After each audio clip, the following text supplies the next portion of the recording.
You guys, when I tell you I have been being targeted, I can't even describe it. Some lady, I'm going to try, okay, but there's no way I can possibly describe it. Some lady just allowed her dog to urinate less than 2 feet from where I stood. And that was just the icing on the cake of bullshit that I've been going through all day long, for several weeks actually, on and off. We just left the laundromat yesterday. They drenched all of our belongings. It's just been an ambush. And again, law enforcement has done nothing to really help me. Like, they don't even, when I call them, they say, do you need to schedule a doctor's appointment? You know, or, oh, wow, that sounds awful. There's something we can do because it's up to the state of Illinois to pick up the charges. Yeah, we have the report on file, but if the state won't pick up the charges, there's nothing we can do. Let's review. First of all, I'm 22 weeks pregnant. Let me show you.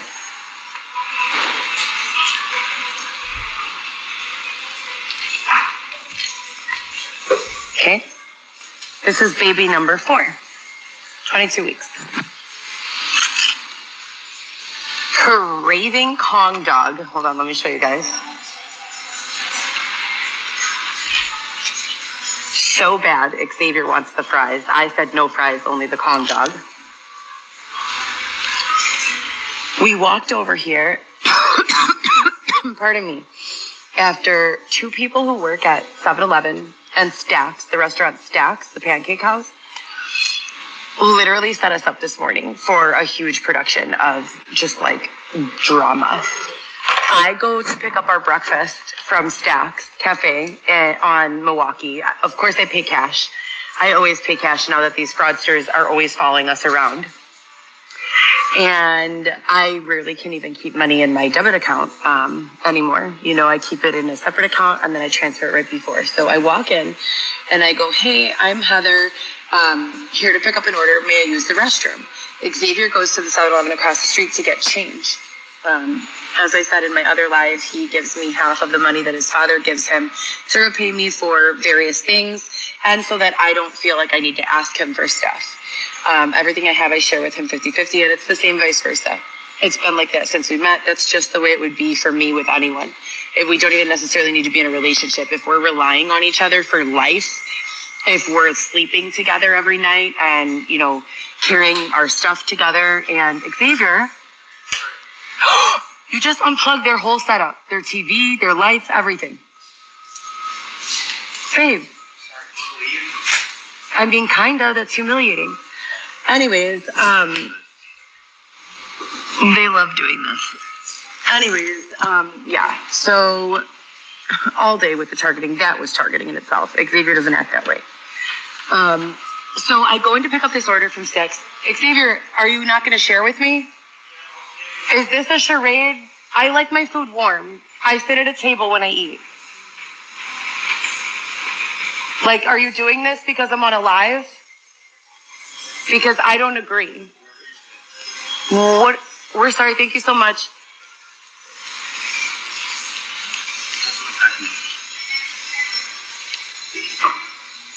So they stick me with someone who is incapable of treating me with any sort of respect or decency for longer than a few hours at a time, but also won't allow me to separate from that person. They don't allow me to be with my children. I have been being abused repeatedly. And what type of abuse do you ask? Oh, rape, bludgeoned, so beaten with a tire iron over my head, assaulted, being punched repeatedly. I've never been in a fist fight in my life. What else? Bludgeoned with a tire iron, having to have staples in my head, jumped and stabbed by 3 women with screwdrivers. My apartment flooded multiple times, meaning intentionally filled with sewage water, destroying most of my belongings, furniture, and everything. And when I call the law enforcement officers who showed up on the scene, can you put it in the middle? They say you have to call the state because they didn't pick up the charges. They made an arrest at the scene. The person was covered in my blood with the weapon in their hand, and it's all on camera. But an arrest wasn't made. And then conveniently, I don't qualify for victim services under Marcy's law because the state of Illinois won't press charges. So you're basically telling the story that I don't matter, my life has no value, and that people are permitted to rape me, beat me, bludgeon me, and stab me with no repercussions to themselves and no rehabilitation to me, the victim, is what it sounds like. Now, I've survived all of that, and my biggest gripe is that I'm being prevented from earning my own income so that I can be back in my own home, as I have been since I was 18 years old, supporting my 3 children, Viviana, Lewis, and Alexis. Like the only reasons I still have for breathing. If I didn't have them, I would have killed myself. That's not mental health, that's torture. I have been being tortured. I document all of it here, Insta, Facebook, Snapchat, YouTube, TikTok. I report it to the authorities. I've even gone live calling the FBI. You know what the response has been? Nothing. To laugh in my face, to blatantly ignore me, at best to force me into an ambulance to go to the hospital to have my open bloody wounds stitched closed. Today we wake up and it's the same thing. I go into Stacks to pick up our breakfast. Xavier goes across the street to make change so that he could give me the $10 that he owes, or that he's promised to give me, or promised the day before. He walks into Stacks after making change and asks the lady if I'm there, and the lady says, no one by my name came. I introduced myself to the woman as soon as I walked in the door. I went nowhere else. I go into 7-Eleven, the woman working says, I say, hi, is my husband here? They know us there. She says, yeah, he's in back, and points to the back. I walk to the back of the store, there's no one there. No one. I go back to the front and I say, he's here? Where is he? And she goes, I don't know. She didn't just tell me, yes, he was there. I go outside to the middle of the street and start screaming his name as loudly as possible, because when this happens, whenever someone interferes with him and I, they began abusing me severely abusing me. I mean, sexual, physical, awful abuse. Saying vulgar, racist things. It's just awful. I won't even repeat it. But no matter what, I've done nothing wrong, and I'm standing in the middle of the street trying not to move so that he can't make one of those statements, and I'm screaming, Xavier, Xavier, Xavier, in the middle of the 6 corners, waiting for him to come back and find me. Then he comes back and starts screaming at me and making all these random accusations about where I went. I went nowhere. I went into a restaurant, paid for our food, and then went to go meet you at the store you told me to meet you at, where you were making change and you weren't there. His behavior, completely off the wall. Not at all Xavier. And what I noticed is that every time they make him cross-dress, it's not Xavier cross-dressing, they're playing us like we're fucking action figures. It's sick. They make him cross-dress. When they make him cross-dress, that's when all of the other abuse begins. And so I have to wonder to myself, are they sexually assaulting him? What would be the purpose of dressing him in a sports bra and Daisy Dukes? It's freezing cold outside and he's a straight man. Why would you do that to someone? It's sick. It's sick. And who should be held accountable for all of this? And then I ask the same question on all my social medias, and I'll ask it again. You can cut this in half. And I'll ask it again. I'm not there. I call my children every single day and say, did you have homework? Did you do it? Are you on top of that? I have very limited control from over the phone. Are they going to pick up the phone? If they do, are they going to be able to talk? If someone's standing on their fucking neck, preventing them from communicating with me? And no matter what I do from this remote space, my children don't have their mom there. So if my children don't go to college, my daughter's a senior this year. She got all A's and B's in middle school and grammar school.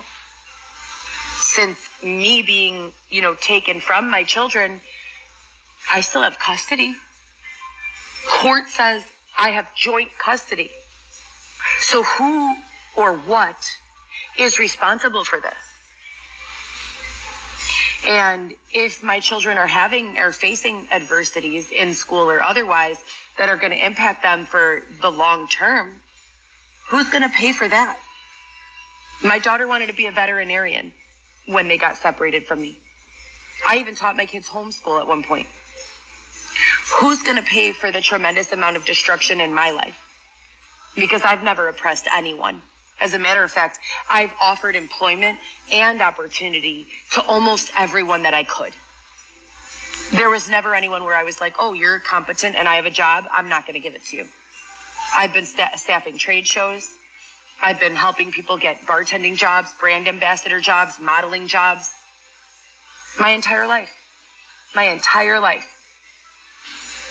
So what is it about me that has caused me to be held outdoors in a tent with no access to plumbing or running water or regular showers? I have to wash myself part by part in random bathrooms or with gallon jugs of water.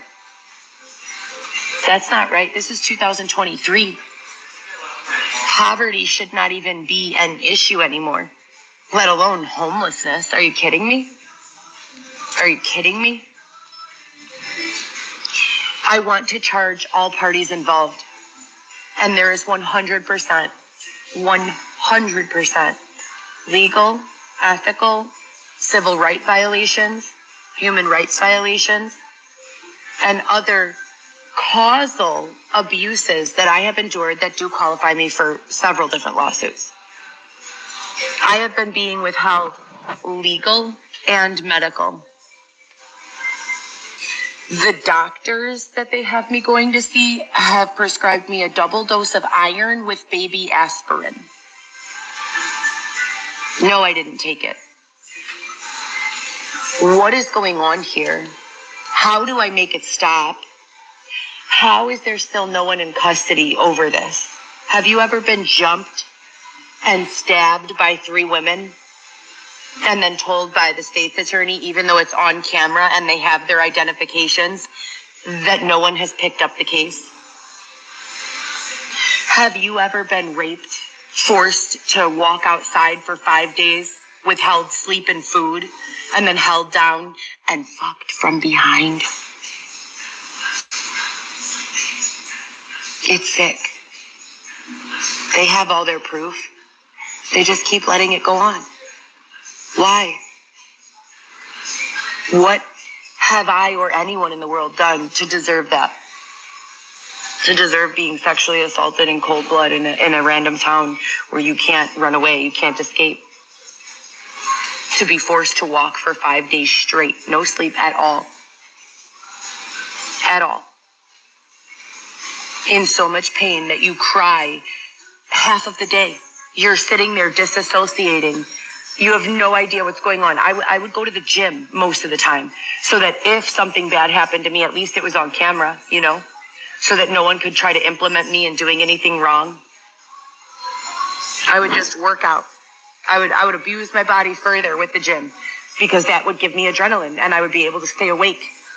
I would take buckets of pre-workout. It's disgusting.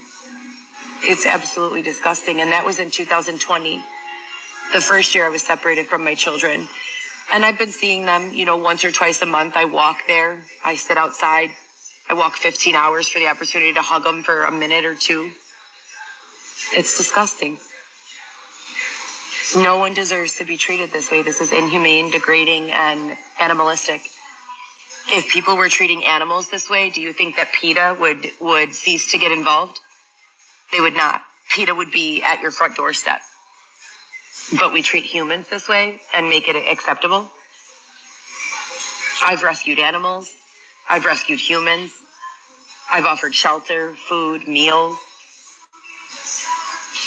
What more do you want from a person who you've taken everything from? Twice, 3 times, 4 times, 5 times. I work for it. I replace it. They come, steal it, or destroy it. And there's record of this in police reports in Cook County, Lake County, DuPage County, every fucking county in existence in Illinois, pretty much. Barrington, someone broke into Charlie Keene's house while I was staying there into the garage and keyed my bumper. I reported that. How would anyone know that I was staying in a gated community in Barrington? I had never been there before. How would they know? Gangs of cars on camera, pretending to be police, chasing me down the street, me calling 911 on live camera saying, dispatch, I'm being chased by 5 cars. They're all black. None of them have offered me any badge. Can you verify these are real officers? And being told, no, I cannot verify. Still no assistance with legal. I was arrested for that. It's disgusting. I have no criminal record. I have a bachelor's degree. I have 3 children who I've been the primary custodial parent of their entire lives from the moment they were born until 2020, when Dylan Smith was released from the IDOC and my entire life exploded. I don't know what he's involved in. I have ideas of numerous different things he could or could not be involved in. What does that have to do with anything? And why would you continue to harm me, a person he clearly doesn't give a fuck about and probably never did? My biggest crime to society is being compassionate, being pushed to the ultimate limit hundreds of thousands of times, being rolled over, being robbed. When is it my turn to strike back? And how does a person who refuses to get into a physical altercation strike back or take action against people who are urinating in their space, on their tent, a foot from their shoes, taking a shit and wiping their dirty butt and putting the baby wipes they use to wipe the poop 3 feet away from my head where I'm sleeping so that I wake up in the morning and discover it? My children wouldn't do that. My 6-year-old, when my children were 6, 5, wouldn't do that. They would know if you wipe your butt, you put the tissue in the trash, right? Do we not all know that? If there's any kids listening, if you go potty, where do you put the garbage when you're done? The toilet or the trash can, right? If someone tells you no, they don't want a hug, do you hug them anyway? No. You don't. You respect them. You give them their space. If someone is sad and crying and they ask you to please stop being mean to them, you walk away or you say sorry, right? I left my phone at the door. You didn't even go in. You didn't set anything down. I did go in, and I might have set it down. I should have. Go check. Really wish it. It's just not right, and it's not fair. And everything that's going on is so crooked and so wrong. And I'm tired of making these lives where I beg for the most minimal amount of decency. No one should have to ask for that, let alone beg for it, let alone ask for it numerous times. No one, especially not a decent human being. Thank you.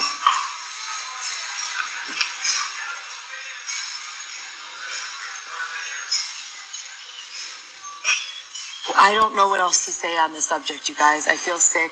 I feel feverish. My body's hurting. I haven't slept indoors since I lost the twins. I was pregnant with twins, and they both died in my body. I don't know how. They didn't do an autopsy, but I was going to the doctor, having regular prenatal care. I wasn't even really drinking caffeine during that time. And we got an Airbnb I was working full time at a company called Getir.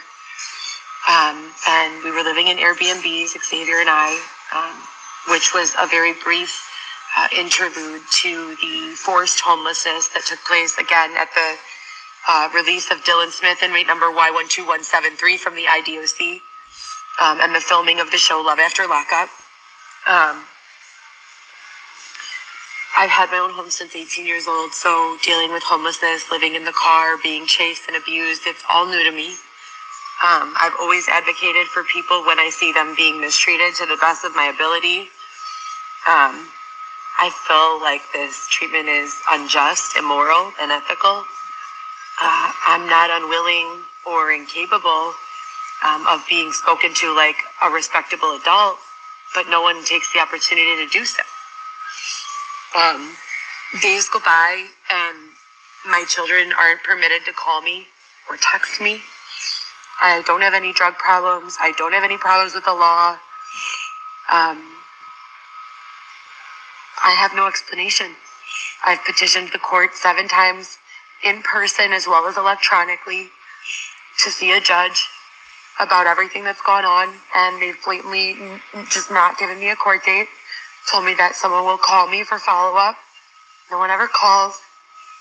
I have at least 50 police reports on file in every neighborhood that you can imagine. Like I said, from Barrington to Lombard to Elmhurst to Chicago. None of them follow up. And when I call the state's attorney for victim services, I'm told that charges were not filed against those individuals, even though arrests were made on the scene of the crime. If you're going to let people rape me, then you at the very least should give me my home back and offered me some therapy, right? If you're not going to press charges so that the system will help me, if you're going to look the other way and let them get away with hurting me like that over and over and over, there should at the very least be some victim services rendered, should there not? So anyways, I went into preterm labor with the twins December 26th in an Airbnb where we were staying on the north side, Addison and I believe Costner, right by the home